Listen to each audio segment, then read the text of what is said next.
Tudo certo. Eu vou aceitando as pessoas daqui, Honorato. Certo. Ótimo. Pessoal, boa noite a todos. Eu acho que a gravação já iniciou, não apareceu aqui para mim, mas eu acho que a gravação já iniciou. Iniciou, não é? Obrigado, Celso. Uma boa noite a todos. Quero agradecer desde já, vou fazer repetir várias vezes esses agradecimentos. Né? Agradeço aí pela autorização de todos, né, para iniciarmos a gravação. É sempre bom a gente fazer essa ressalva, né? E dar boas-vindas a todos. Temos alunos, temos colaboradores, temos professores, né? O pessoal está chegando aos poucos, mas a gente não pode atrasar muito, senão complica aí a nossa agenda, né? O nosso horário. Então, eu queria, desde já, agradecer aí a presença de todos, tá bom? Bom, eu vou iniciando, passando a palavra ao nosso coordenador, né? O professor Celso. Não sei se já tem algum professor presente, se tivesse, eu gostaria de apresentá-los, mas eu acho que somente eu e Celso de professores. Se eu não estiver vendo, pessoal, peço que se manifeste, tá bom? Mas eu acho que é só eu e o Celso. Celso, a palavra é sua, Celso, para fazer a abertura da aula inaugural, dar os seus avisos. Beleza, obrigado. Primeiramente, aí, agradecer, né, a disponibilidade do Murilo, né, em poder compartilhar aí todo o conhecimento, a experiência dele, né, na gestão pública. Agradecer o professor Honorato, né, que conseguiu trazê-lo, né, aqui numa sexta-feira à noite, devido à agenda de todo mundo ser bastante complicada, né, então agradecer aí o programa e todos os presentes. Espero que a gente consiga aqui compartilhar esse conhecimento que vai ser passado hoje e criar um network também, né? Porque, afinal, aqui temos vários gestores públicos, né? Então, é bom a gente ampliar o nosso network. Ah, Murilo, eu conheci você deu uma palestra para a gente, uma aula para a gente no PPGP, numa sexta-feira à noite, você lembra?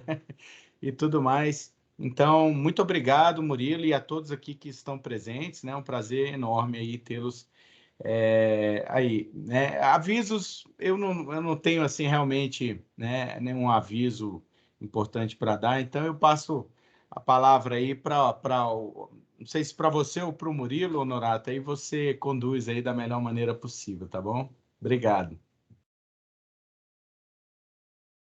Ok, Celso, obrigado. Passo já para você, viu, Murilo? Me dê só um minutinho. Vou dar também alguns avisos mais ligados à área da comunicação da gente, que a gente está tentando aí melhorar, aprofundar. Pessoal, vou compartilhar aqui uma tela e já digo a vocês o seguinte, vejam. Vocês estão vendo a tela que eu estou compartilhando ou não? Sim, apareceu. Ótimo. Pessoal, alunos, sobretudo do PPGP, esse formulário que vocês estão vendo na tela de vocês aí está na página do PPGP. Se vocês entrarem agora na página do PPGP, vocês vão encontrar esse formulário, que ele é um formulário próprio, né, que o nosso regimento fala, né, que vocês devem preencher destacando, né, fazendo um resumo da apresentação do Murilo hoje, para que depois o coordenador, eu como preferir, eu como coordenador preferir, façamos uma validação, né, tá bom? Para isso valer em horas complementares para a formação de vocês. Tudo bem? Esse é um primeiro aviso. O segundo aviso...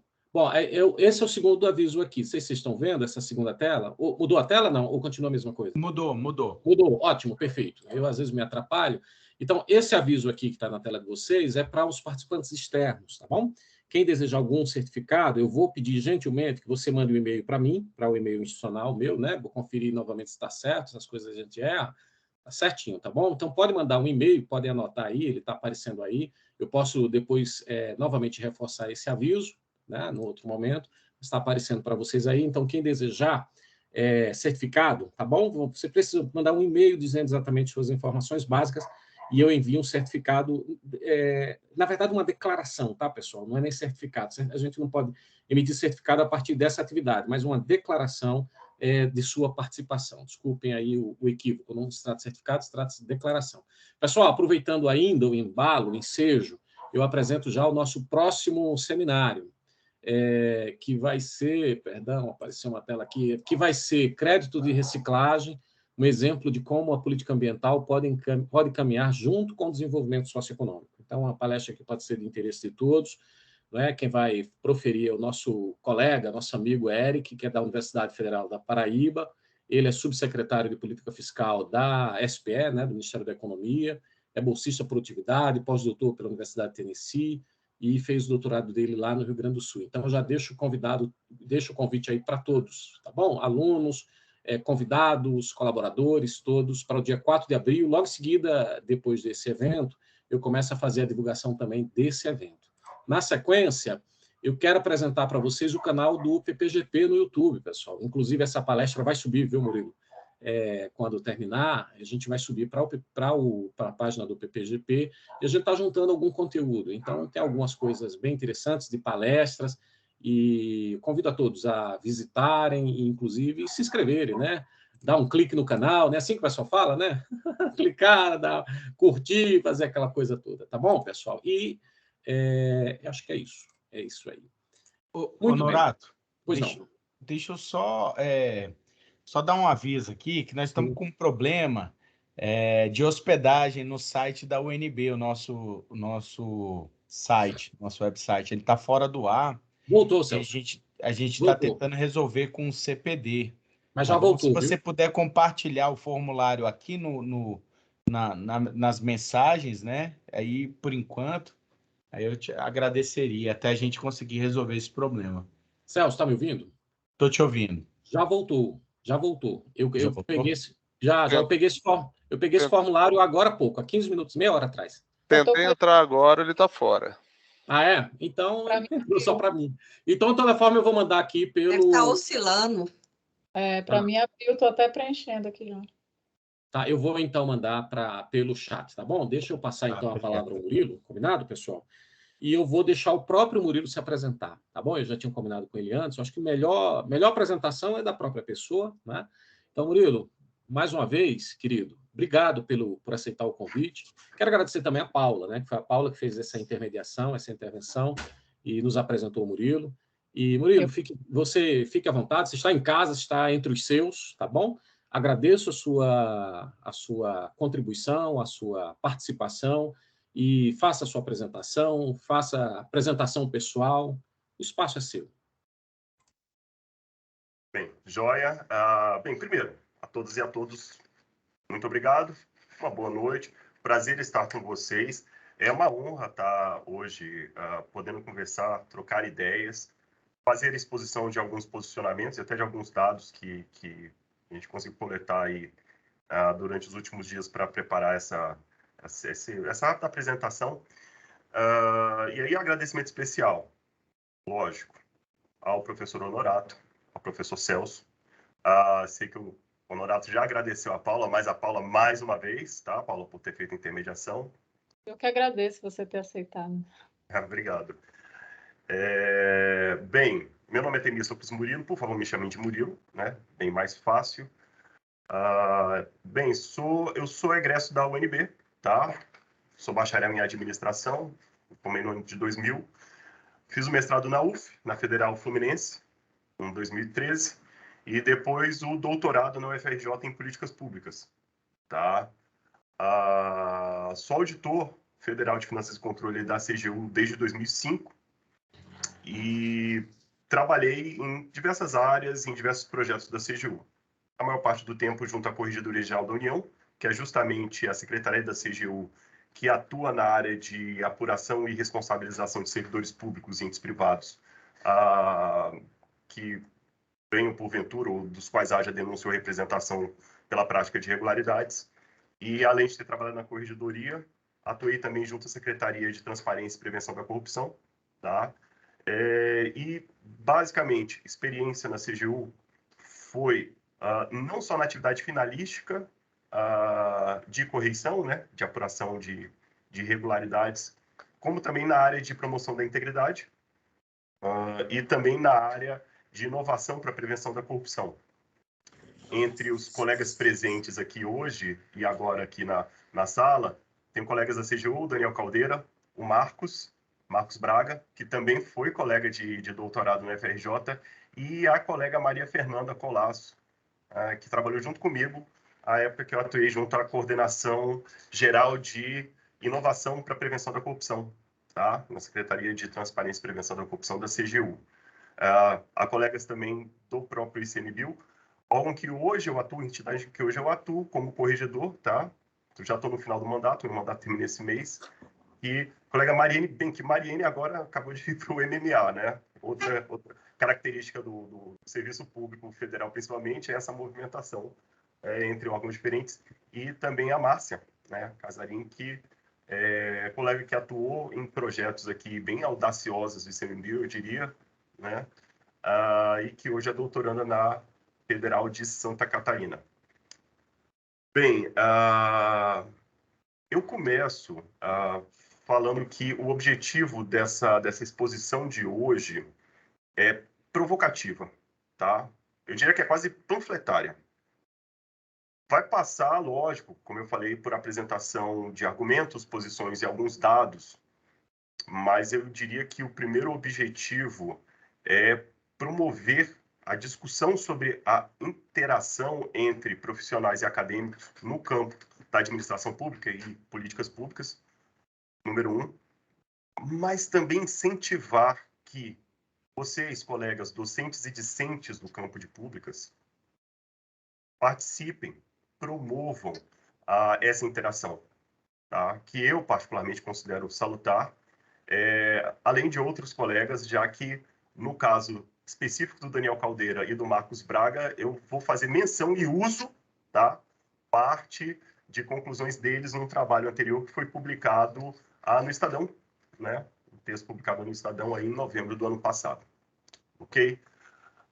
Vou começar aqui projetando a apresentação. A apresentação é bastante simples, são poucos slides e, como eu falei, a ideia aqui é mais promover um debate sobre a interação e até incentivar, né, e fazer com que vocês não só tenham ou se posicionem como agentes para essa interação, mas que a promovam e promovam em suas redes, ok? Bem, o título já estava no próprio flyer, né, da chamada do evento. A ideia é a gente discutir justamente a gestão pública nessa interface. E, já passando para o primeiro slide, sobre não é uma crítica, mas uma apresentação sobre o meu ponto de vista de qual seria o modelo básico, o modelo mental que nós temos, sobre como se dá a interação entre o campo profissional e o campo acadêmico de forma mais corriqueira, numa ideia quase dicotômica, né? De que você teria papéis bem definidos, etos bem definidos e funções bem definidas. Durante a minha experiência profissional na CGU e no ICMBio, e na minha participação em programas de pós-graduação nas universidades a qual eu já fiz menção, algo que me chama a atenção, que eu ouvia de alguns colegas, tanto no campo profissional quanto no campo acadêmico, é que haveria papéis muito claros entre o que deve fazer um profissional no campo da gestão e o que deve fazer um acadêmico no campo da gestão. De certa forma, a ideia do papel desse profissional está sempre ligada seria a própria razão de ser do que se imagina a finalidade ou funcionamento da administração pública, ligada à prontidão, ligada à entrega, ligada à urgência. Por quê? Porque a administração pública é responsável pela prestação de serviços públicos, pela implementação de políticas. Atende a necessidades e demandas sociais, que têm prazo, que têm urgência e que vão, com isso, ir de encontro a problemas públicos. Problemas, então, que devem ser relevantes, pelo menos a priori. Com isso, o que esses profissionais, o que o campo profissional da gestão pública entrega ou produz ou tem a oferecer na interação com a academia, basicamente seria arranjos de sistemas, processos e, lógico, entregas. Seriam dados sobre, seriam as identificações de como funcionam e como resultados que possam ou que são aproveitados pelo campo da academia para que produzam pesquisas e os resultados dessas pesquisas, enquanto dados científicos, e que possam gerar abordagens, modelos e análises justamente sobre o funcionamento, as demandas as idiosincrasias, as falhas, os limites e as oportunidades da administração pública. Nesse sentido, normalmente o que se atribui ao papel da academia, ao campo da academia, quando se pensa em gestão pública, é que a academia age com rigor. Então, ela age com um tempo diferente, com uma demanda diferente. Não teria, a priori, serviços públicos a entregar ou políticas públicas a implementar ou avaliar de forma direta. Estaria focada mais na acurácia das análises e dos dados, na produção de crítica, na produção de soluções, mas não estaria, portanto, responsável pela implementação.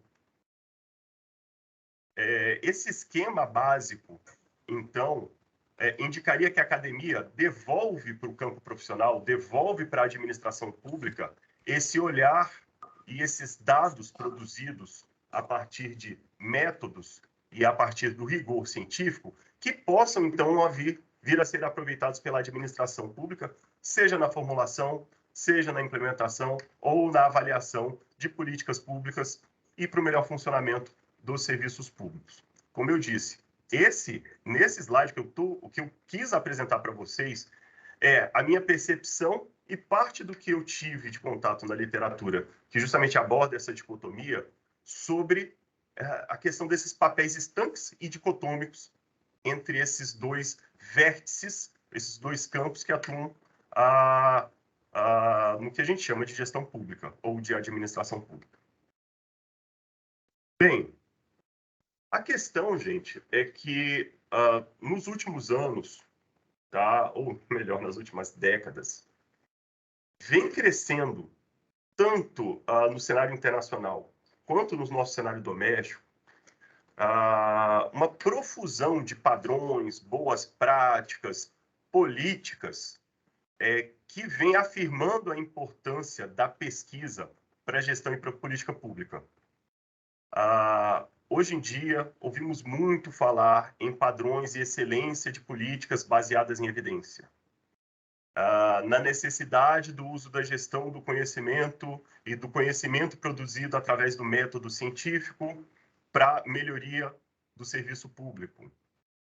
E aqui, nesse slide que eu estou mostrando para vocês, são exemplos, tá, de fragmentos que eu coletei de sites, tanto de instituições e institutos nacionais quanto internacionais, que vêm afirmar e que tentam difundir a importância dessa ideia de que a administração pública se aproprie dos resultados do campo científico. Exemplo, sumários executivos do IPEA, que trazem justamente análises sobre políticas públicas baseadas em evidência.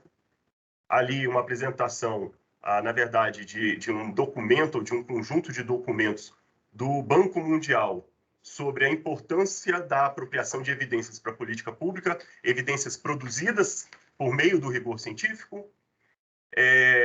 Tem ali também a apresentação de um pequeno segmento do site da OCDE sobre como governar melhor por meio da formulação de políticas baseadas em evidência. Tá? Diria até que, atualmente, acho que a OCDE é justamente a entidade internacional que mais difunde a ideia e a importância da apropriação do uso de evidências para políticas, principalmente baseadas ou voltadas à integridade, prevenção da corrupção e combate à corrupção. E apresento ainda ali um pequeno extrato da Fiocruz e também do FMI, que trazem e que estão propugnando e disseminando essa ideia.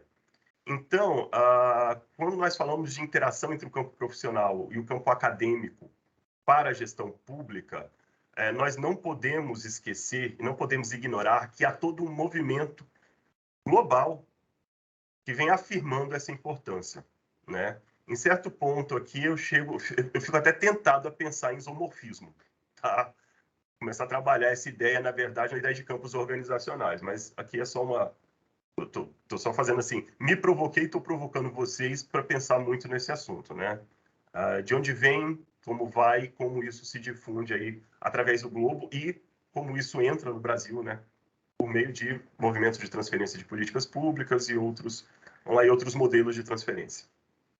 Bem, além de estarmos num cenário de difusão de boas práticas, padrões, né, diretrizes para a utilização de evidências produzidas no rigor científico, outro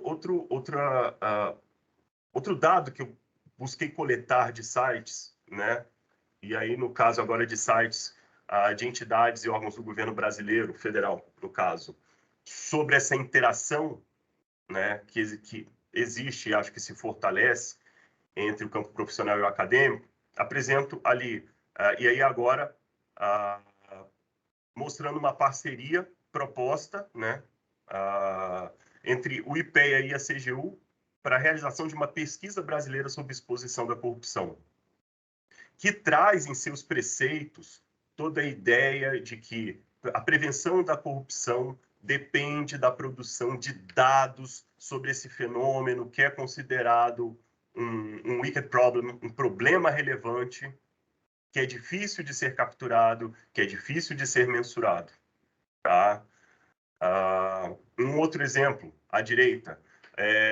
Há poucos meses, a CGU promoveu, né, assim como o Banco Mundial e o IENAP, uma pesquisa, né, promoveu uma coleta de dados, uma pesquisa sobre ética e corrupção no serviço público.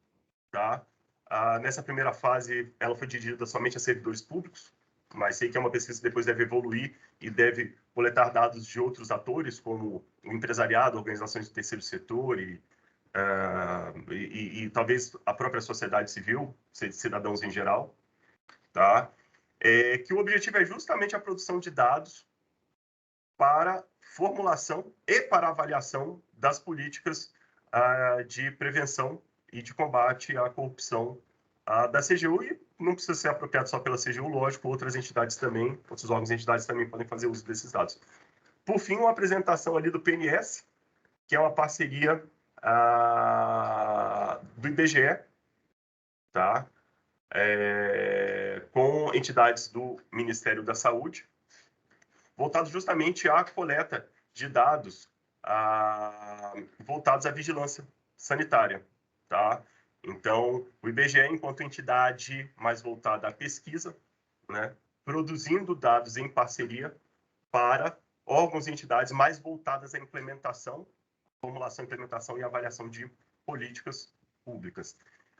Então, além de um movimento de difusão, a gente vê que, na prática, há diversas parcerias e há presença constante ou um aumento da presença de pesquisas na atuação de órgãos públicos, sejam em seus projetos, atividades, formulação de políticas e assim por diante. Bem, um outro dado que eu também trouxe, e esse que eu agradeço especialmente ao Daniel Caldeira, sobre como é que está, ou como é que vem funcionando essa interação entre profissionais e acadêmicos no campo da gestão pública, é um dado muito interessante. A quantidade de entidades públicas e órgãos públicos da administração pública direta federal, aquele núcleo central, o núcleo mais duro da burocracia brasileira, hoje, como eles vêm promovendo, como eles vêm até aumentando o número de veículos de promoção, publicação e disseminação de pesquisa científica. Estou falando de periódicos científicos, tá? Então, algo que o Daniel já tinha indicado para mim antes e que vem com o tempo sendo analisado e que eu venho acompanhando, como o número de periódicos científicos editados pela Presidência da República, pela AGU, pela Secretaria de Tesouro Nacional, CGU, Exército e TCU, vem se espalhando e vem sendo reforçados. Veja bem, eu não estou falando só que estão sendo criadas e editadas revistas científicas por órgãos da administração pública direta, mas que essas revistas vêm sendo fortalecidas, vêm sendo promovidas. Tá? Já fazem parte, por exemplo, os corpos editoriais de algumas dessas revistas já fazem parte da estrutura do regimento interno de parte desses órgãos. Ou seja, já estão sendo assumidas como parte das competências formais de órgãos públicos que, na verdade, não têm na pesquisa, na produção científica, a sua missão ou o seu métier. Então, o que eu trago para vocês e venho observando, e que essa pequena coleta indica, é que a própria administração e seus profissionais vêm promovendo estratégias de promoção da pesquisa, de incentivo à pesquisa. Outras estratégias, outras medidas que vêm sendo adotadas também por órgãos da administração pública federal, por seus profissionais, que também visam a promoção e a difusão da pesquisa científica, são os vários eventos e prêmios que esses órgãos vêm promovendo ao passar do tempo. Aqui eu coloquei alguns bem famosos, né? No caso, o concurso de monografias de finanças públicas, que é promovido pela Secretaria do Tesouro Nacional, o Prêmio SOF, da Secretaria de Orçamento Federal, Prêmio de Monografias, publicações da Escola da AGU, ali também é um prêmio de monografia apresentado. E aqui eu quis fazer a menção a um evento especial que aconteceu recentemente, promovido pela CGU, que foi um encontro internacional de comissários ligados a ouvidorias públicas, o ICIC 2021, em que nele houve também a possibilidade de submissão, apresentação e publicação de trabalhos científicos relacionados ao campo de ouvidorias públicas e acesso à informação. Então, o que eu vejo e apresento aqui de interessante é que você tem estratégias surgidas no campo profissional da administração pública que, na verdade, tentam impulsionar a produção científica e, com isso, aproximar acadêmicos para a produção dessa pesquisa. Porque, vamos lembrar, assim como no caso das publicações científicas que eu apresentei no slide anterior, tá? Esses eventos e prêmios, eles também são dirigidos aos acadêmicos para que eles também apresentem e submetam seus trabalhos e suas propostas. Tá? Então, é outro movimento que eu acho interessante e ando observando, nascido, a princípio, dentro de órgãos e entidades da administração pública, e aqui, gente, só federal. Desculpa, foi outra observação que eu não fiz no início. Os dados que eu coletei são muito focados aí na administração pública federal. Focados não, na verdade, exclusivamente da administração pública federal. Bem, nesse movimento de difusão e da impulsão de diversas estratégias surgidas de dentro de órgãos e entidades da administração pública federal para a promoção da pesquisa científica, comecei a notar também que outras entidades ou outras classes de organizações também vêm promovendo essa interação, também vêm promovendo essa aproximação. No caso aqui eu estou apresentando 3 especificamente para vocês, que indicam, tá, que não estamos falando somente de órgãos públicos buscando impulsionar. Tá? Primeiro ali, estou apresentando uma imagem da SBAP. SBAP é a Sociedade Brasileira de Administração Pública. Acabei não fazendo menção no início da apresentação, mas vou falar um pouco melhor no final. Que é uma associação, né, uma organização do terceiro setor, cuja missão é justamente ampliar a interação entre acadêmicos e profissionais do campo da administração pública para a melhoria da administração pública.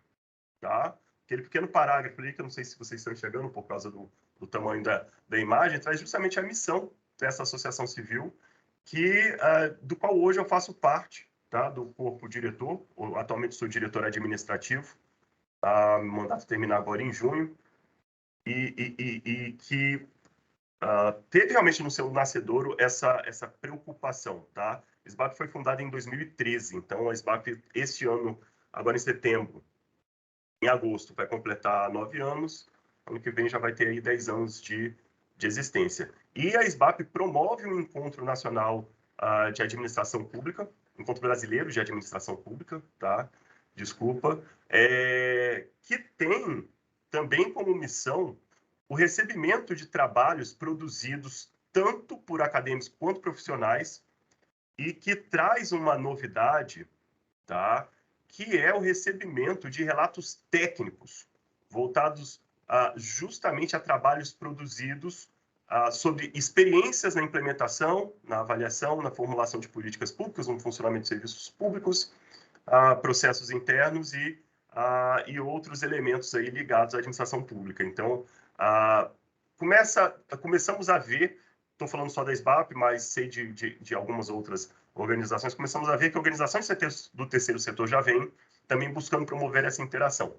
Bem, as outras imagens se referem, no caso, o espaço do pesquisador, essa imagem que vocês estão vendo, na verdade, faz parte, ou ela foi retirada do site da CGU. A Controladoria Geral da União hoje, ela presta um serviço, ela deixa disponibilizado um serviço de atendimento a pesquisadores, tá?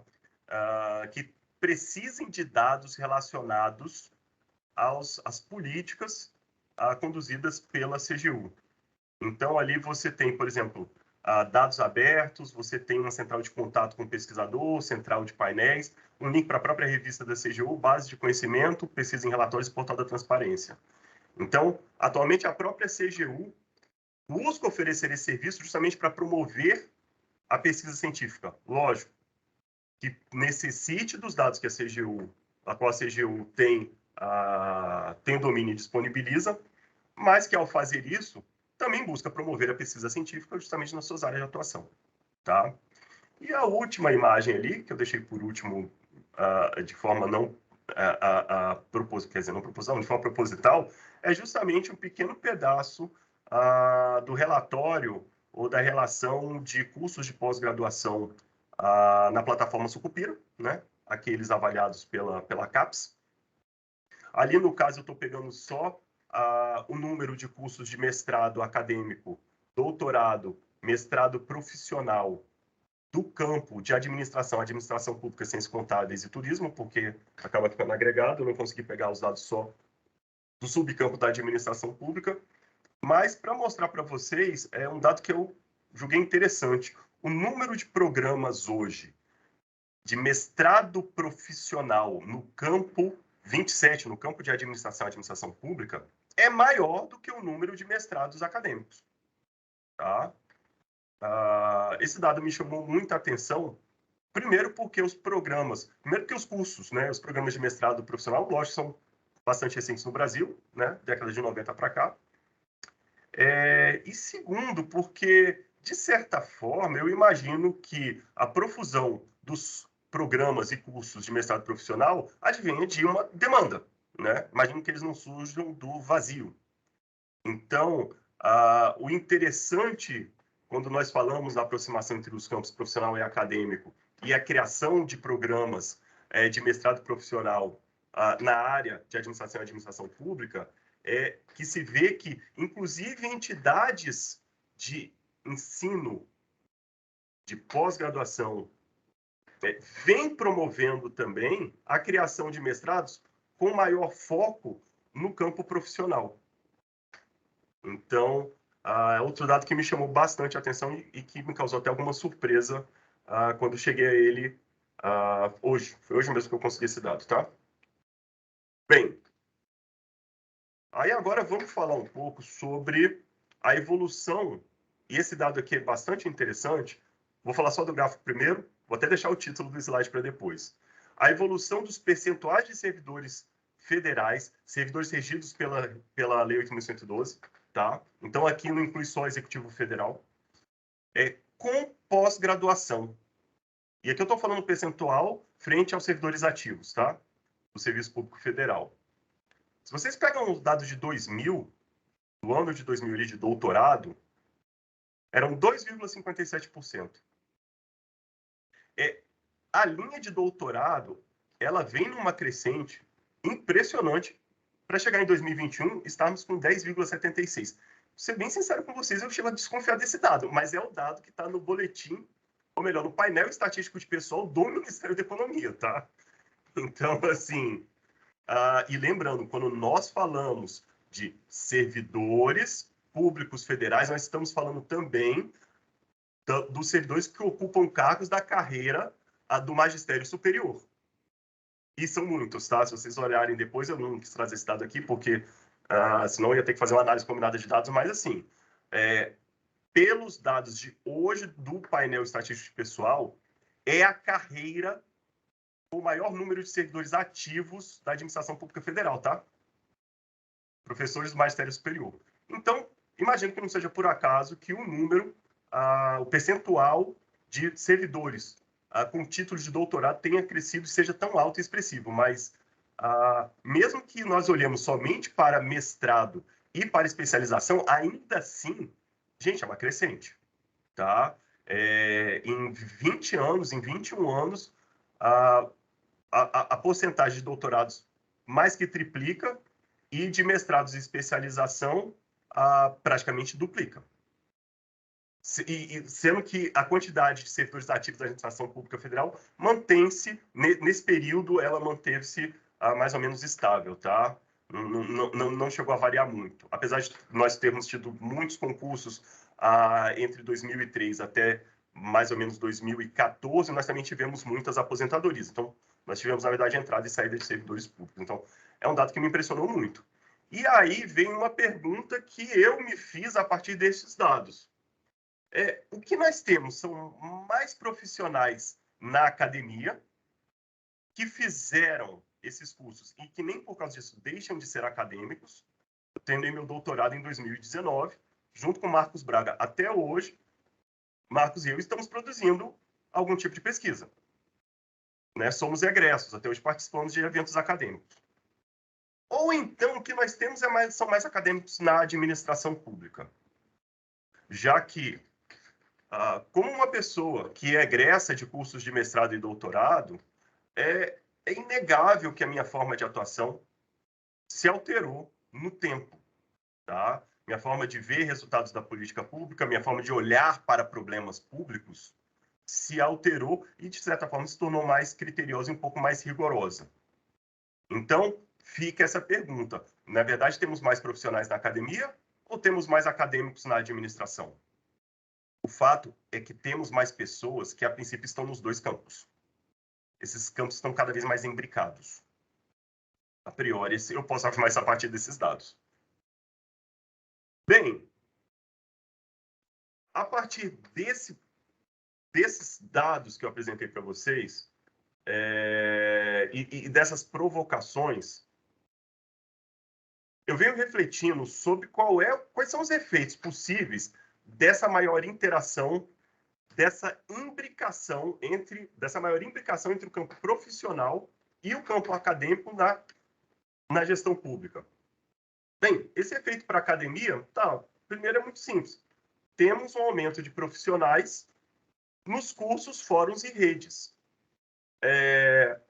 Imagino que aqui agora, nesse momento, entre pessoas que estão assistindo e que são discentes do programa de pós-graduação em gestão pública, nós tenhamos muitos servidores públicos. Então, a princípio, temos mais servidores públicos em cursos. Também imagino que tenhamos cada vez mais servidores públicos participando de encontros científicos. Os encontros da ANPAD, acabei de falar do Encontro Brasileiro de Administração Pública da SBAP, de encontros internacionais, em que eles estão num evento que, a princípio, é acadêmico, mas estão levando para esse evento o ethos, as abordagens, as preocupações, os modelos, as urgências da administração pública.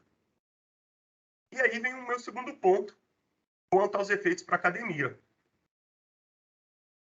Essa maior penetração de profissionais no campo acadêmico não pode estar influenciando, em algum ponto, orientando a agenda de pesquisa para os temas de interesse da administração? Gente, um exemplo muito prático. A minha dissertação de mestrado e a minha tese de doutorado estão relacionadas a temas relativos às competências da CGU. Eu fiz uma análise sobre as bases teóricas do Programa de Combate à Corrupção do Governo Federal e no doutorado sobre a dinâmica política da agenda de transparência no Brasil, da agenda de acesso à informação. Então, numa turma de 20, 30 alunos discentes, seja de mestrado, seja de doutorado, se você começa a ter mais alunos do campo da administração pública, provavelmente eles vão levar mais temas e mais preocupações e mais urgências da administração pública para o espaço acadêmico. Então, creio eu que esse seja um primeiro efeito bastante aparente dessa crescente de profissionais na academia. E aí vamos falar pelo lado da administração. Na administração, creio que o primeiro efeito seja um aumento da influência de trabalhos e da situação de acadêmicos nos fóruns, nos veículos e nas redes profissionais. Por óbvio, nós que estamos aqui e que somos servidores públicos e que estamos presentes agora nesse momento, temos colegas acadêmicos, temos colegas de universidade, temos colegas pesquisadores que acabamos chamando para os eventos, para submeter para as revistas, para participar dos encontros que são promovidos por órgãos públicos. Mostrei, por exemplo, ali no caso o ICIC, e que é um exemplo prático de um evento promovido por um órgão público e que acabou fazendo o chamamento de vários acadêmicos para dele participar. Com isso, gente, fica bastante provável que os resultados da pesquisa científica, o resultado de trabalho de acadêmico, passem a influenciar mais a agenda, a forma de trabalho, os resultados, as abordagens e as análises que ocorrem nas organizações públicas. Então, para mim, um primeiro efeito. E decorrente do primeiro efeito, por óbvio, deve acontecer uma maior orientação dos órgãos quanto aos temas, as abordagens e as análises em voga na academia. Fazendo uma brincadeira, parece efeito Tostines, né? Então, assim, a interação entre academia e profissionais não vai, a priori, afetar somente ou influenciar somente a agenda de pesquisa. Também vai acabar, ou também deve influenciar a própria agenda das políticas públicas. A própria escolha dos órgãos públicos de onde atuar, a própria forma como os órgãos públicos abordam o problema público e daí começam a erigir estratégias de implementação de políticas para enfrentamento desses problemas. Um ponto, ou melhor, uma questão que eu trago aqui e que eu apresento para vocês nesse momento é que não estou fazendo uma crítica àquele primeiro modelo, que é um modelo mais dicotômico, tá? Dizendo que ele simplesmente é inválido para entender a interação entre profissionais e acadêmicos, entre o campo profissional e o campo acadêmico na gestão pública.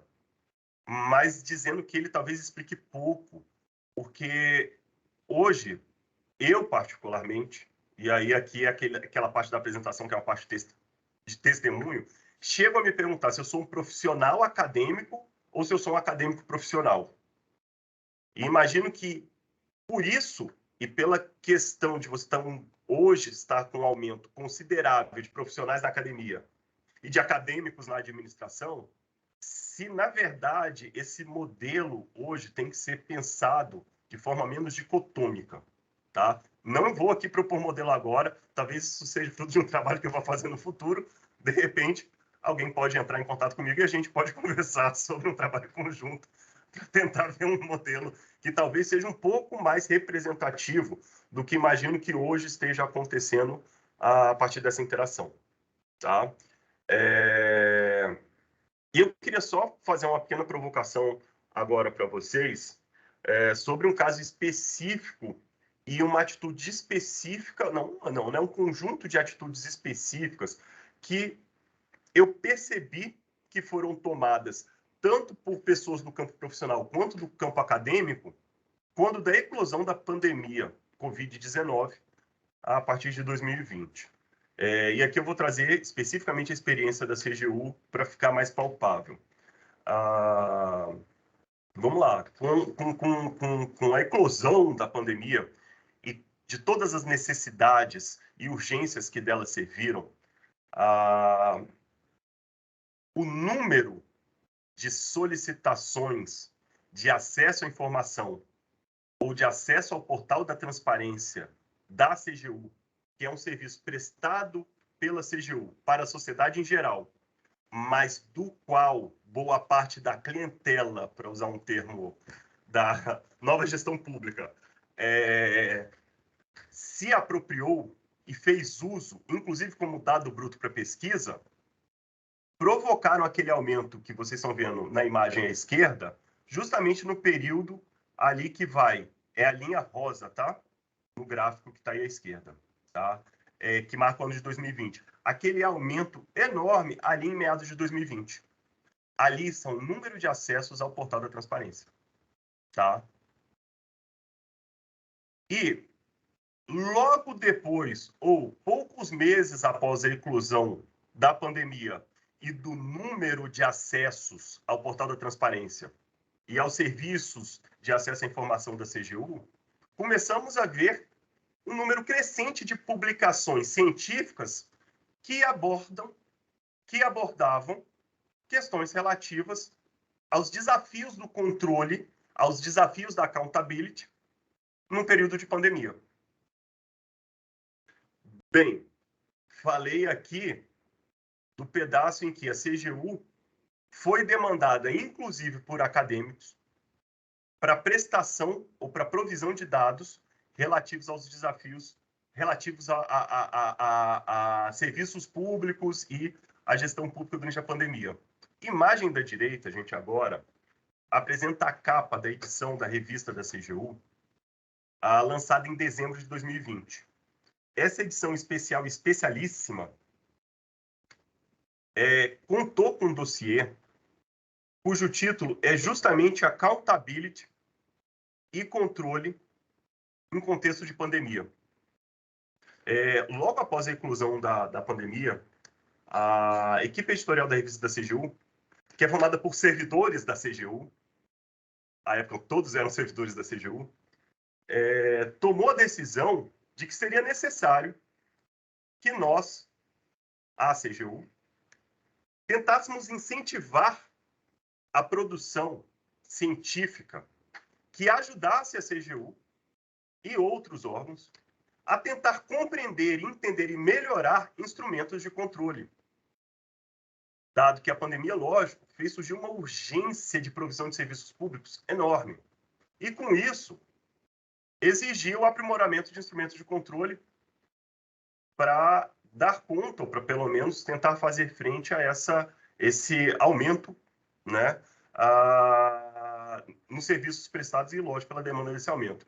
Essa edição, que foi lançada em dezembro, foi das edições da revista da CGU, a qual eu tive acesso ao processo editorial, processo de submissão, de 2019 até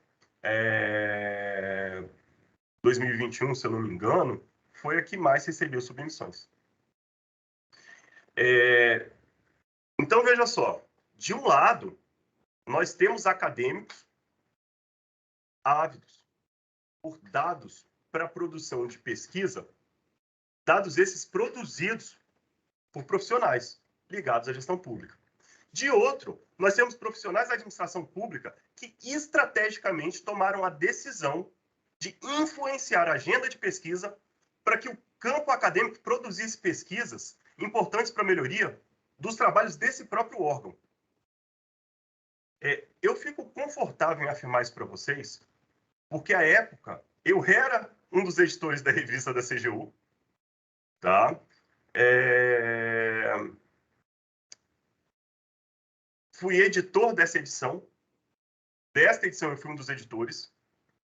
E se vocês lerem o editorial dela, o editorial diz isso. Esta edição foi lançada pois o campo profissional precisa e quer influenciar a agenda de pesquisa para a produção de dados que são necessários agora para a melhoria e resposta da administração pública. No caso, para a melhoria do controle na administração pública nesse momento específico.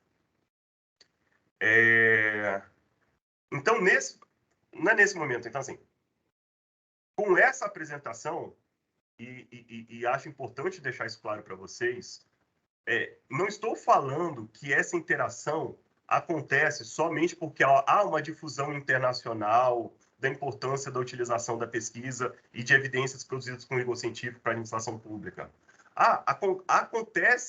estão acontecendo parcerias. Ou então, nossa, nós temos mais servidores na academia e temos mais acadêmicos na administração. Estou dizendo que, além de tudo isso, há uma agência, há um agir estratégico desses servidores e desses acadêmicos para que essa interação ocorra e seja produtiva para a melhoria tanto da pesquisa quanto da gestão pública.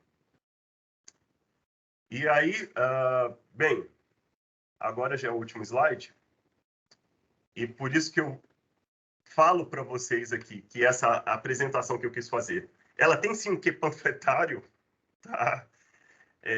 Na verdade, é um estímulo. Eu venho trazer aqui um estímulo e um testemunho, não só da importância, não só dizer que é um fenômeno que está acontecendo, que imagino que vai continuar acontecendo e que é necessário, e que é estratégico.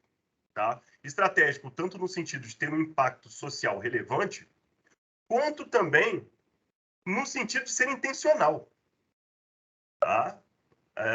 De termos pessoas, acadêmicos e profissionais conscientes da necessidade dessa interação e que por ela lutam, tá? Por ela brigam e que buscam esse aprimoramento. Eu queria fechar essa apresentação com um questionamento, tá? Que eu vou deixar para vocês, na verdade, eu não estou dizendo que deve haver uma resposta, sobre, ok, falei aqui os possíveis efeitos, né, dessa interação, da influência e que acaba trazendo uma confluência entre as agendas. A agenda de pesquisa e a agenda da própria administração pública. Mas a pergunta que eu deixo é, tá, mas de que forma isso gera uma melhoria, um efeito imediato social? Está gerando esse efeito social? A pergunta é, os serviços públicos realmente estão melhorando? A pesquisa acadêmica brasileira está melhorando? Pelo menos a pesquisa que está focada nas agendas agora influenciadas pelos profissionais? Ou serviços que foram melhorados pelos dados produzidos pelos acadêmicos? Tá? Essa pergunta eu deixo para vocês e ela fica provocativa aqui, porque apesar de ser panfletário, agora também como acadêmico, eu acho que nós devemos nos fazer essas provocações, né? Porque tanto o campo profissional quanto o campo acadêmico, eles têm que marcar o motivo de sua existência estar fundamentados e legitimados, na verdade, na melhoria da vida dos serviços públicos, da vida, na verdade, das pessoas, dos serviços públicos e de todos os processos que são necessários, tá? Eu creio que sim, mas digo que ainda me faltam dados para poder fazer essa afirmação, tá? Não tenho dados para corroborar, não quer dizer que os dados não existam, ok? Gente, eu queria agradecer, tá? Fico à disposição para quaisquer perguntas, colocações, também para trocar ideias. E para, se for necessário, no futuro próximo, a gente poder trocar mais uma ideia, de repente, sobre esses passos que eu deixei aqui abertos na provocação final. Tá bom? Muito obrigado. Muito bom, Murilo. Muito bom. Muito boa a sua apresentação. Acho que nos faz refletir, nos faz pensar sobre um monte de coisa.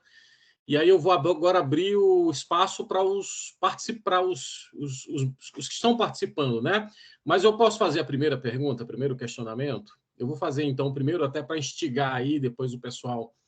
Murilo, uma pergunta que parece meio óbvia, mas talvez seja até escorregadia, né? Talvez seja uma pegadinha com você, mas enfim. Murilo, o que a administração pública ganha? Que você colocou, deixa eu lembrar aqui como foi que você colocou para eu... Você falou em termos de interações, não é isso? Se eu não estiver enganado. Mas em termos de ganhos, o que a administração pública ganha com essa inserção da academia, né? Quais são os ganhos efetivos? Ganhos de eficiência, ganho de um espírito crítico mais elevado, de um ambiente mais questionador e mais produtivo. E aí eu vou agora complicar a sua vida, né? O que a academia ganha com o pessoal? Quer dizer, dos dois lados, indo e vindo, não é isso? O que a academia ganha trazer os servidores públicos? Essa pergunta parece ser fundamental para o ambiente que estamos aqui, porque estamos diante de uma plateia que é de servidores públicos, né? E o que eles ganham? Né? O que o órgão deles ganha?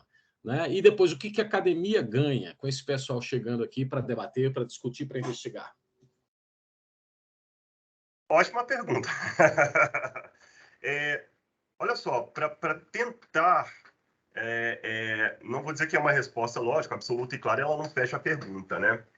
Mas, vamos lá, para dar o meu ponto de vista aqui, eu vou tomar a liberdade de fazer menção ao trabalho do Daniel Caldeira e do Marcos Braga. Como eu falei, foi um artigo publicado no Estadão, 22 de novembro de 2021, tá? Para quem quiser depois ir atrás. Lógico que depois eu posso te passar, tá, Honorato? Eu acabei esquecendo de passar para você, mas o título é O que poderá surgir da aproximação da academia com a burocracia. Interessante tá, e o artigo também é de autoria, com autoria também da professora Alqueta Pesce, tá, da FGV. Interessante que eles colocam 3 pontos sobre esse possível ganho, mas agora pensando só no lado do profissional, tá? Não estou falando no lado da organização como um todo.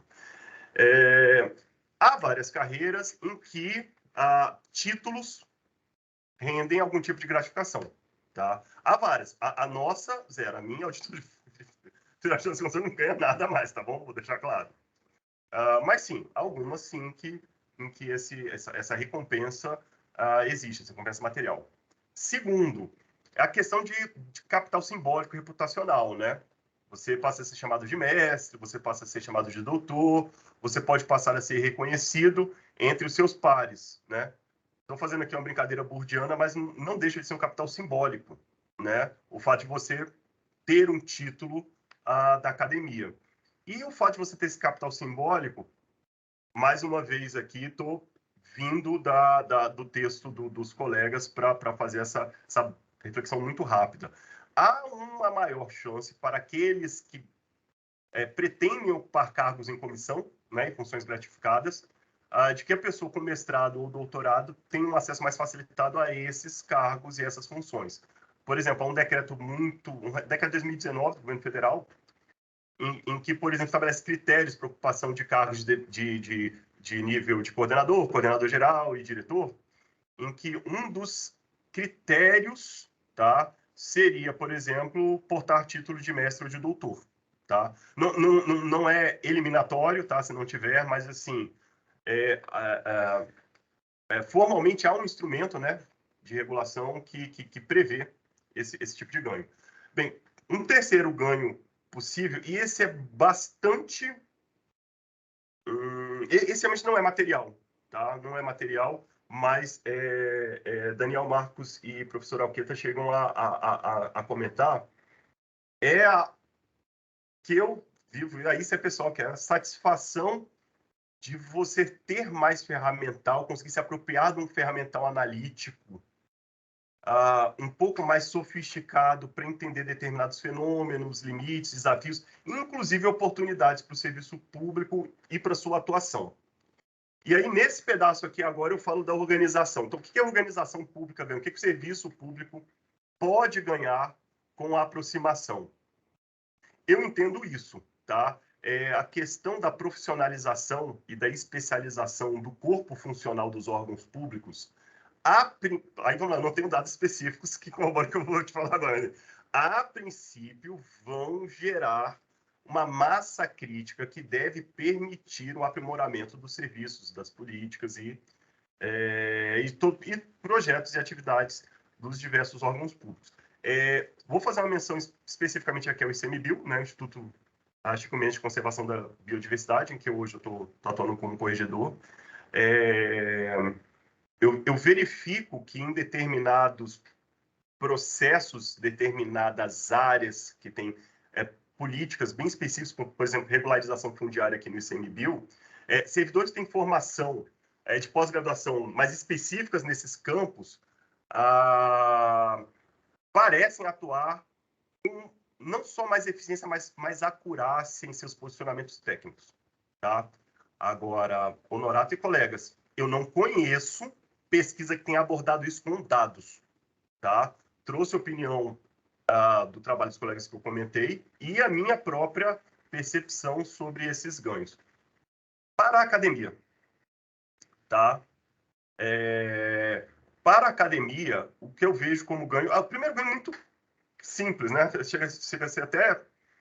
É simples e pronto. Acesso a dados. Acesso a dados. E aí, meu testemunho pessoal. É interessante como em alguns programas de pós-graduação em que eu tentei acesso, antes de conseguir acessar o programa de pós-graduação em políticas públicas do FRJ, durante entrevistas, algumas pessoas, alguns professores perguntavam assim, mas você tem acesso aos dados? Os dados brutos mesmo, assim, aquele e tal? Não é que eu tenha acesso, o dado é público. Tá, mas você sabe usar aquele portal de dados abertos? Você consegue manejar aqueles dados? Não, consigo. Então, assim, a questão da academia ter não só acesso a dados, mas até entender como tratar e coletar os dados e interpretar o dado bruto, também acho que é um grande ganho para a academia. Tá? Tem um outro também que a gente tem que considerar, a aproximação também traz financiamento, né? Traz financiamento, traz recurso, traz infraestrutura. Então, assim, a partir do momento que um centro de pesquisa ou que um certo acadêmico tem acesso, participa de uma rede, entende, tem penetração no órgão público, que dependa da produção de algum tipo de dado científico, provavelmente a facilidade que ele vai ter, não só de acessar o dado, mas de conseguir outro tipo de infraestrutura, de financiamento, né, mecanismos de fomento, também aumenta. Tá? Então, para a academia, eu diria que facilita a produção científica no sentido de facilitar o acesso a dados e ao ferramental que levou à produção daqueles dados. Mas aí eu tenho um ponto de vista sobre essa questão dessa... A outra moeda da facilidade, né? Vamos olhar a facilidade de outro lado. Acho que ela também pode acabar orientando demais a pesquisa, tá? Assim, Honorato, algo que me chamou muita atenção é a concentração da agenda de accountability no Brasil, da literatura sobre accountability no Brasil, sobre o assunto transparência e acesso à informação entre os anos de 2012 até 2020. É impressionante a quantidade de colegas, não só da CGU, mas de outros órgãos, que fica na agenda do acesso à informação e transparência. E acesso à informação e transparência não é o único elemento a ser estudado quando a gente fala de accountability, sabe? Então, Norato, eu te digo assim,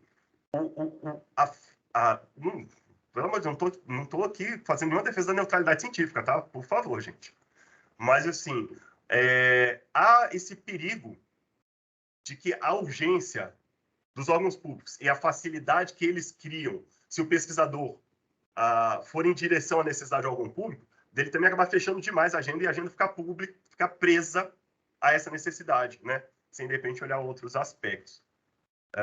Então, no caso desse resultado, que pode ser bom para a academia, eu vejo esse perigo, tá? Pronto, seria isso. Muito bem. Pessoal, se quiserem fazer pergunta, eu vou pedir para vocês levantarem a mãozinha, tá bom? Do Teams, e aí eu passo imediatamente. Agora, veja, Murilo, você citou muito o Caldeira, e ele está aqui entre nós, não é isso? Caldeira, se quiser complementar alguma informação ou dar mais detalhes do que o Murilo falou, viu, Caldeira? Fique o Daniel Matos Caldeira. E quem quiser fazer alguma pergunta, pode levantar a mãozinha e eu, em seguida, passo a palavra.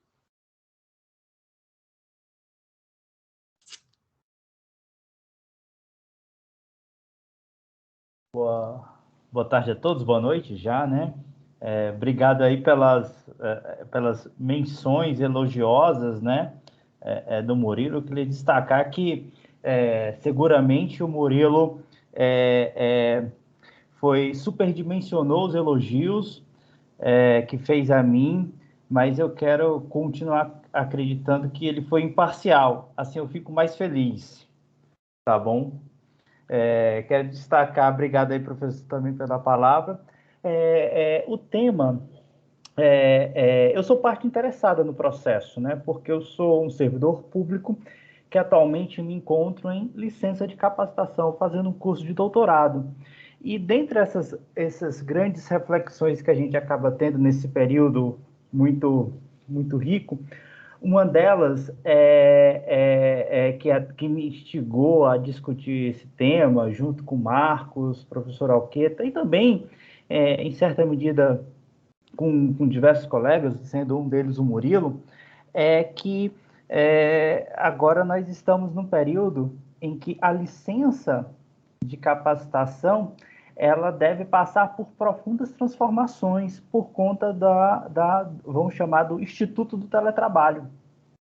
Então, além dessas vertentes que o Murilo muito bem pontuou, eu creio, professor, que a administração ela vai se deparar com outros desafios no formato de como liberar servidores, visto que agora temos um campo muito mais amplo para ser explorado, né, em toda a sua potencialidade, dado que em que pese essa demanda ter aumentado bastante no gráfico que o Murilo ilustrou, desde 2000 até 2020, eu creio que ainda haja uma demanda significativa. E será que o teletrabalho ele pode ainda impulsionar, ou até deve impulsionar, uma melhor qualificação? Fica a dúvida, né? Ela não pode ser apenas um diletantismo ou algo voluntarioso dos servidores, né? Ele tem que estar dentro de uma estratégia governamental de política pública mais ampla, mais assertiva, mais pragmática. Então, esse eu diria que é uma dúvida, é uma inquietação, até mesmo um desassossego que me aflige hoje em relação a esse tema, como a administração pública irá enfrentar esses aspectos. Era isso, e agradeço mais uma vez a oportunidade e obrigado pela aula aí que eu não conheço, que eu estou assistindo em primeira mão agora, Murilo. Estou achando que o Daniel é meu conterrâneo ou meu vizinho, pelo sotaque dele. Depois ele diz aí a origem. Pessoal, deixa eu fazer um registro. A professora Luciana está aqui conosco, né? Professora do PPGP, vice-coordenadora também do PPGP, está aqui entre nós. Professor Celso, a pergunta, e o Murilo levantou a mão. É isso, Murilo? Quer falar logo ou depois? Deixar o Murilo falar, porque eu acho que ele quer responder alguma provocação aí do Caldeira, aí depois eu falo. Obrigado, Celso. Só para aumentar as dúvidas, Daniel, né? Porque das certezas eu acho que a academia não precisa no momento. Para você ter uma ideia sobre a importância do teletrabalho, quando a gente fala de aumentar a possibilidade de participação de servidores em programas de pós-graduação, e essa informação que eu vou falar é pública, está no processo público, hoje, aqui no ICMBio, saiu a aprovação de que uma servidora, e é uma servidora da Corregedoria do ICMBio, possa atuar em teletrabalho no exterior, tá? E uma das motivações da liberação dela para atuar em teletrabalho no exterior é justamente porque ela está acompanhando, tá? A cônjuge dela, a companheira dela, que está fazendo doutorado em Portugal. Então, assim, se não houvesse a possibilidade de teletrabalho e ainda mais o teletrabalho no exterior, talvez essa pessoa que hoje, que também é servidora pública, tá? Que também é servidora pública, que está fazendo doutorado em Portugal, talvez não pudesse ficar o tempo que vai poder ficar, já que a unidade familiar não foi separada. Então, assim, não é só o teletrabalho, veja bem, é o teletrabalho que pode, inclusive, incluir essa modalidade no exterior, tá bom? Celso? Obrigado aí, Murilo. Parabéns aí pela palestra bem interessante.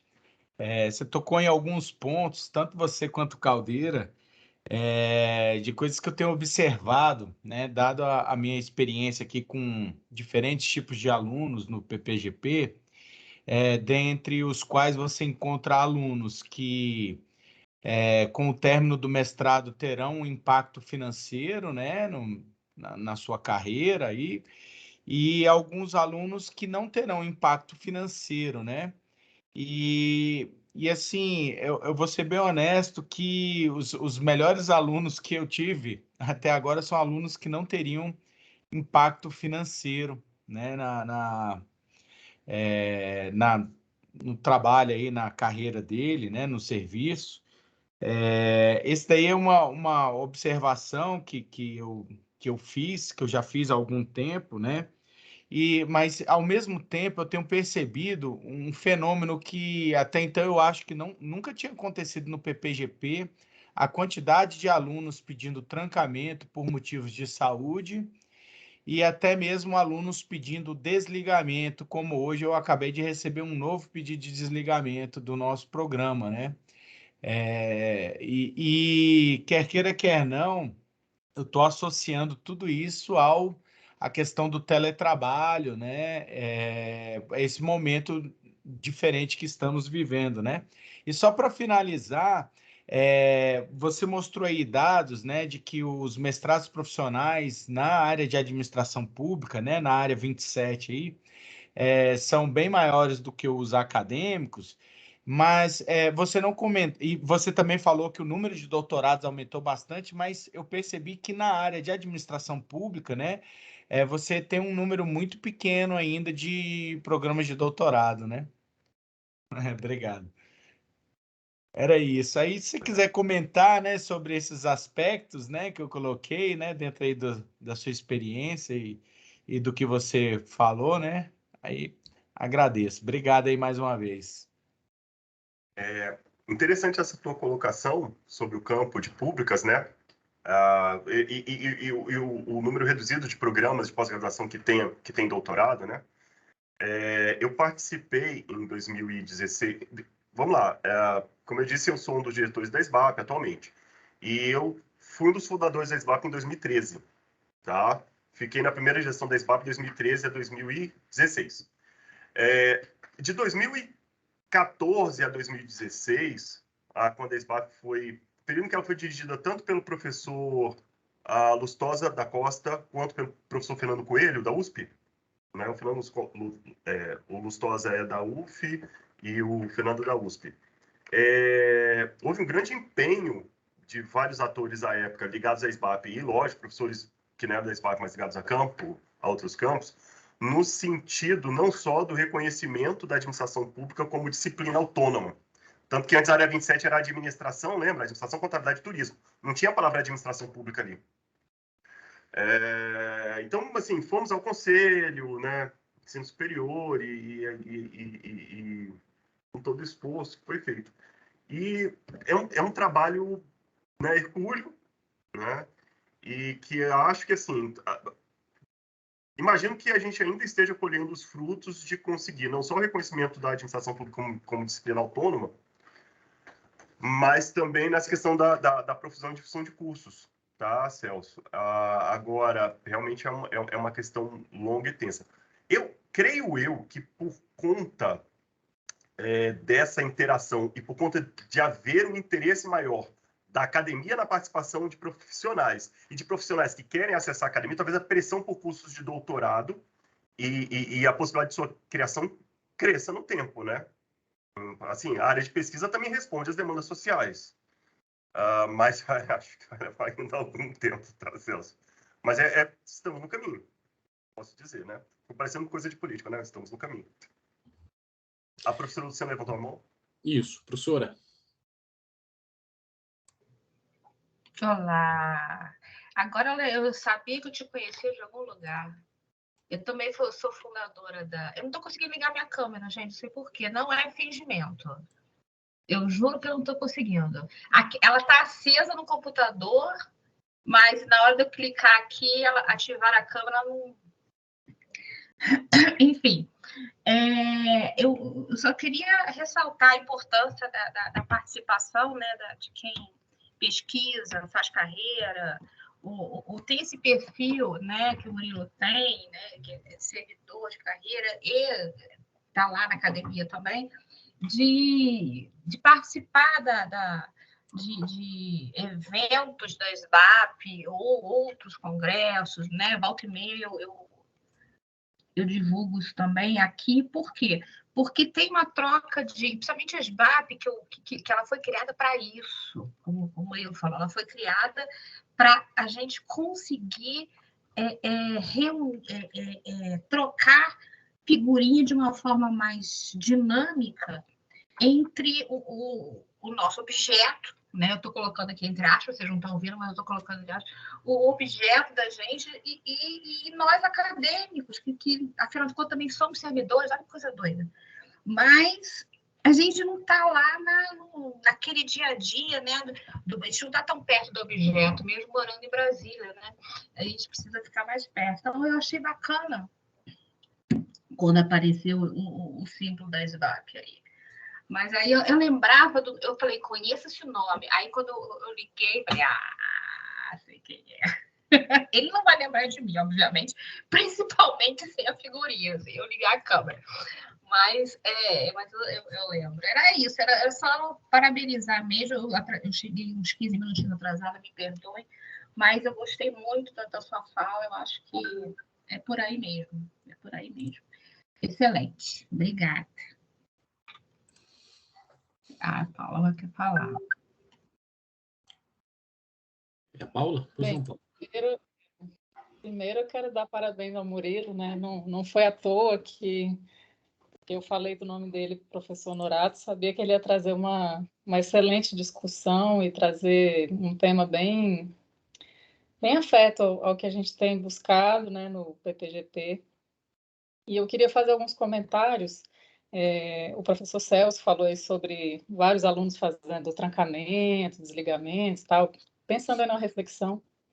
E aí eu trago uma outra reflexão, que é uma que eu até levantei para o professor Norato outro dia, que é a seguinte, que eu nunca vi uma turma de mestrado composta por gestores realmente servidores da alta gestão, incluindo secretários executivos adjuntos, subsecretários. Então, assim, eu acredito que talvez esse público seja também um público que reforce a ideia do porquê trazer a academia para dentro da gestão pública, que é poder dar suporte às decisões, à tomada de decisão, né? A busca dos gestores em se aprimorar, se especializar para se sentir seguro na tomada de decisão, mas também traz a dificuldade de fazer essa compatibilização, né, entre o trabalho e a academia, que a gente sabe que a academia realmente demanda um tempo bem maior da gente, assim, por várias vezes, para os professores, a gente demonstra o nosso cansaço, a nossa dificuldade,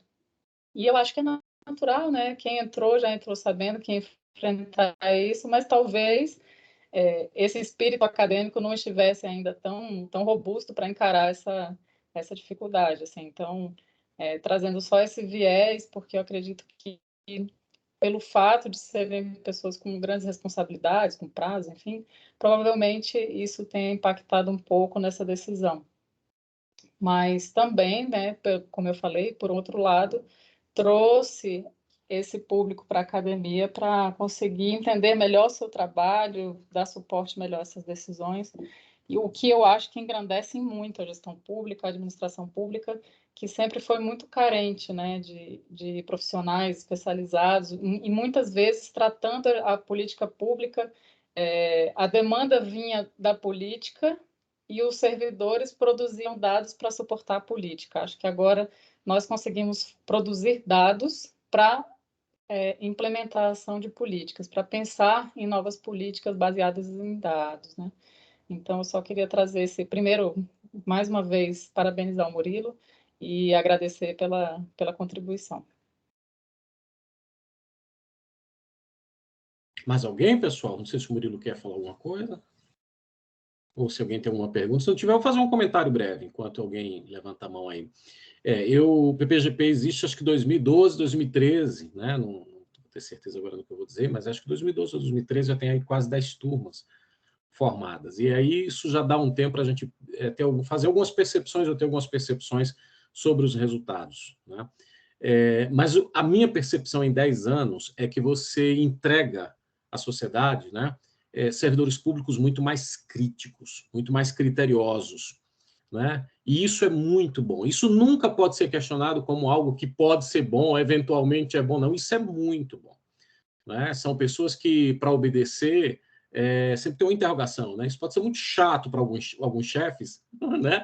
Alguns superiores, mas isso é muito bom para o desenvolvimento da política pública, dos serviços públicos, do atendimento ao cidadão, a percepção de que as coisas têm custo, seja custo financeiro, seja custo de tempo, seja custo da utilização de artefatos, de redes e tudo mais.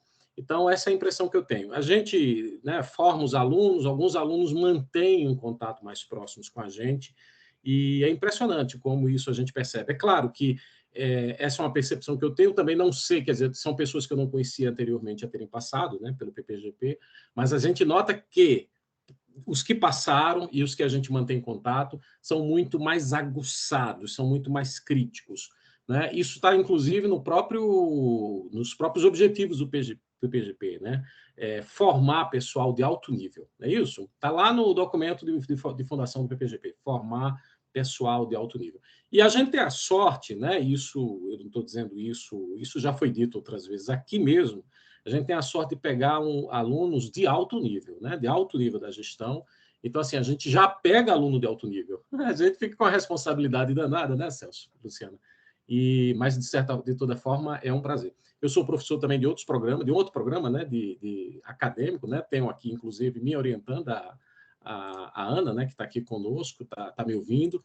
E eu sempre digo, nos 2 programas que eu vou, né, que, assim, são características distintas, obviamente, os alunos, mas os alunos que vêm para o PPGP têm uma contribuição enorme, né, porque trazem uma vivência, além do que o Murilo falou, né, disponibilidade de acesso a dados, mas traz também uma experiência, uma vivência, que às vezes o aluno acadêmico não dispõe, não teve, né, porque ele sai da graduação, foi bolsista de iniciação científica, depois aluno de mestrado, aluno de doutorado, chega no mercado, às vezes, inclusive, encontra algumas dificuldades. Nunca estudou direito administrativo, né, Murilo? Nunca estudou direito constitucional, vira professor, isso dá uma confusão, dá um tiro danado, algumas vezes eu já vi isso inúmeras vezes acontecer. Enfim, então a gente tem essa sorte, tem esse privilégio de ter esse aluno que vem para cá, e eu acho que essa interação, eu fiz a pergunta, viu, Miriam, mas eu tinha essa opinião formada. Acho que essa interação é muito positiva para o país, para o usuário, para a máquina pública. Não é? Se você pega um retrato do que era máquina pública nos anos 90, que eu entrei no serviço público em 95, meu primeiro emprego público, né? E você olha hoje a máquina pública, o que é uma diferença gigantesca. Pessoal, a palavra aberta aí, falei demais. Quem que gostaria de falar?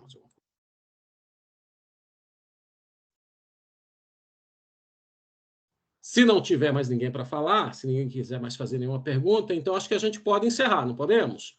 Eu vou passar a palavra, então, ao Celso, que ele vai fazer o encerramento do nosso evento. Já deixo a palavra para a Luciana, não sei se ela também gostaria de falar mais alguma coisa, mas eu deixo o Celso aí para encerrar. Eu me despeço de vocês todos aqui. Lembre-se dos avisos, né, iniciais. Até amanhã, provavelmente, essa palestra deve ter subido ao YouTube, a página do PPGP, então vocês podem assistir ela na íntegra, sobretudo aqueles que não assistiram, não chegaram no início, né? Pode assistir, por exemplo, o início dessa excelente palestra do Murilo. Queria agradecer novamente o Murilo pela sua disponibilidade, pela excelente palestra que ele apresentou para todos nós aqui. Agradecer a presença dos alunos, dos convidados e dos professores também presentes. Me despeço de vocês. Celso, a palavra é sua para você encerrar. Obrigado, pessoal. Muita bondade aí do Luiz Honorato. Agradecer o Luiz Honorato, agradecer o Murilo pela disponibilidade. E agradecer também aos alunos, né? Porque uma sexta-feira, todo mundo aí, como a própria Paula falou, né? Nós temos aí alunos aí com funções bastante, com cargos bem altos aí no governo.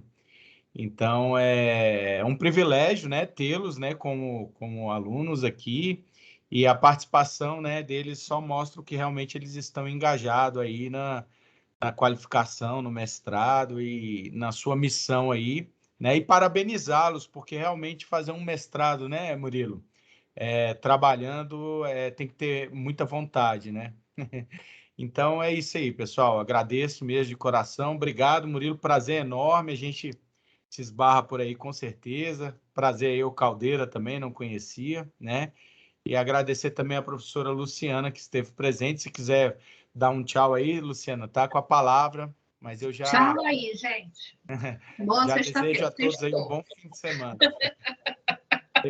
Depois, não, sério, depois de uma semana intensa de trabalho, aula, e se bem que foi muito intensa, né? Foi intensa nada, a gente estava no carnaval, mas todo mundo estudou. Eu sei, não, eu falei intensa por causa dos meus orientantes que estavam trabalhando e produzindo e falando comigo, mas eu acredito que todos estejam assim. Obrigado mais uma vez. Obrigado, gente. Olha, é um bom horário, você vê? Teve um público bom. Sexta-feira é isso mesmo, professor. Pode botar o resto das palestras para sexta-feira. Valeu, gente. Boa noite. Obrigado. Boa noite, gente. Um abraço a todos. Tchau, pessoal. Obrigada. Boa noite. Já, gente, obrigado, viu? Boa noite. Prazer. Boa noite. Boa noite a todos. Muito obrigado. Honorato, acho que pode parar a gravação, né?